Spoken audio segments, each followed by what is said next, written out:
किसको वोट देना है? इंशाल्लाह शाह महमूद कुरैशी साहब को। वजह बस अच्छे लगते हैं, वो लीडर है एक। बल्ले का वोट है या शाह महमूद कुरैशी? शाह महमूद कुरैशी का बल्ले का एक ही वोट है।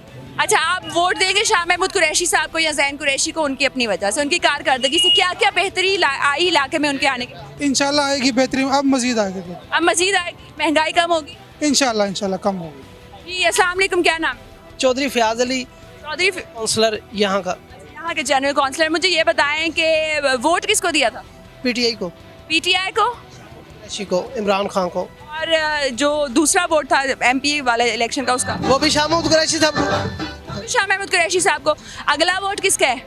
शाह महमूद कुरैशी साहब का, जैन कुरैशी साहब का, पीटीआई का, बल्ले का, क्योंकि उन्होंने यहाँ सीवरेज के, टफटेल के, वाटर सप्लाई के और चिल्ड्रन हॉस्पिटल और गैस के इतने फंड दिए, एडीबीपी में दिए। एडीबीपी का मतलब होता है कि पीर कॉलोनी का फंड गौसाबाद नहीं लग सकता है, वो पीर कॉलोनी में लगेगा। ये उन्हीं की स्कीमें हैं जिन पे ये मसलत हो के अपनी तख्तियाँ लगाने की कोशिश कर रहे हैं कि ये हमारे फंड है। इनका फंड तो अभी आया ही नहीं। उनका तो ये कहना है मैंने सड़क बनवाई, रिबन काटने के लिए शाह महमूद कुरैशी आ गए, ये मेरे साथ धोखा हुआ।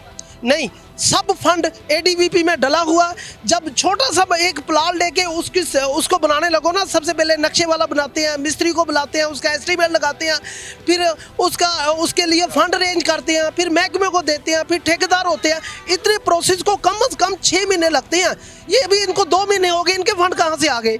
इसका एक प्रोसेस होता है, एक स्केच बनता है, इसका नक्शे बनते हैं, टेंडर होते हैं। ये तो नहीं होता कि वो प्रोसेस तो शाह महमूद कुरैशी ने कंप्लीट करवाया हुआ है, वो उनकी हुकूमत चल गई, लेकिन फंड तो उन्हीं का लग रहा। एडीबीपी का फंड का मतलब होता है कि ये फंड कोई और किसी जगह पे उठा के, अगर एडीबीपी में ना शाह महमूद कुरैशी साहब ने रखवाया होता, ये यहाँ का फंड इंसाफ हाउस में ले जाते।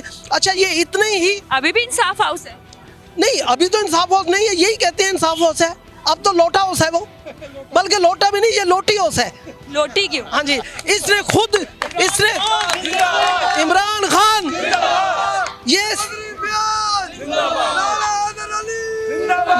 ये जो सलमान नईम ने ना, एक मिनट में बड़ी अहम बात करने लगा हूँ। ये सलमान नईम ने अपना खुद वोट अवारी होटल में 35 करोड़ का बेचा है। सबूत है, सबूत है। ये सबूत मैं आपको दे सकता हूँ, 35 करोड़ का बेचा है। ये पीपी 217 के लोगों के जमीर बेचे हैं और ये अब जमीर खरीदता है। अब इसको जमीर खरीदने की इजाजत नहीं मिलेगी। हाँ जी ना। अच्छा, मुझे ये बताएं, उनका ये कहना है कि मैं इतना दर्द दिल रखता हूँ कि मैंने अपने खुद के पैसों से हॉस्पिटल बनाया, लोगों को हेल्थ कार्ड दे रहा हूँ। ये हॉस्पिटल नहीं बनाया, ये जितनी इसने शादियाँ की है, गोश्त बांटे हैं, चादरें बांटी हैं। किसने शादियाँ की? बच्चियों की जो शादी की है उनकी तस्वीरें खींच के बाहरले मुल्क में एक एनजीओ है उसको भिजवाई। अगर यहाँ लाख खर्च किया तो इसने वहाँ से 10 लाख मंगवाया। अच्छा, जब पीटीआई में था ये सब कुछ कराता था, अब क्यों नहीं करवाता? जब इलेक्शन जीतने के बाद वो एनजीओ ने भी इनके फंड रोक दिए, इसलिए रोके हैं कि ये इसने आवाम की खिदमत को सियासत में ले आया। अब उन्होंने एनजीओ ने इसको पहले करते थे आवाम की खिदमत, पहले अवाम की खिदमत एनजीओ के से करवाते थे ना, खुद तो इन्होंने 1 रुपया नहीं लगाता। कारोबारी लोग कैसे खर्च करते हैं? इन्होंने तो सियासत में भी कमाया।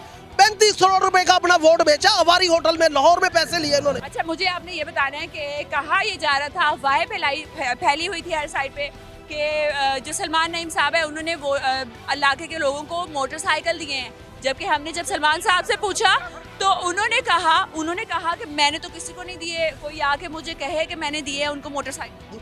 नहीं, ये मोटरसाइकिल अगर ये खुद मान जाए कि मैंने किसी को मोटरसाइकिल दिए तो ये अपना नहल ना हो जाए, इलेक्शन कमीशन इसको नहल कर दे। दिए हैं ये अपने बंदों के थ्रू लोगों को जमीर खरीदता, राशन के बदले में, पैसे के बदले में, अपने एजेंडे को थ्रू। इनके एजेंट मेरे पास खुद कॉलें आती हैं कि आपको ऑफर लगाते हैं। कॉल है रिकॉर्डेड आपके पास? इनके बंदों की पैगाम आते हैं, बंदों के पैगाम आते हैं।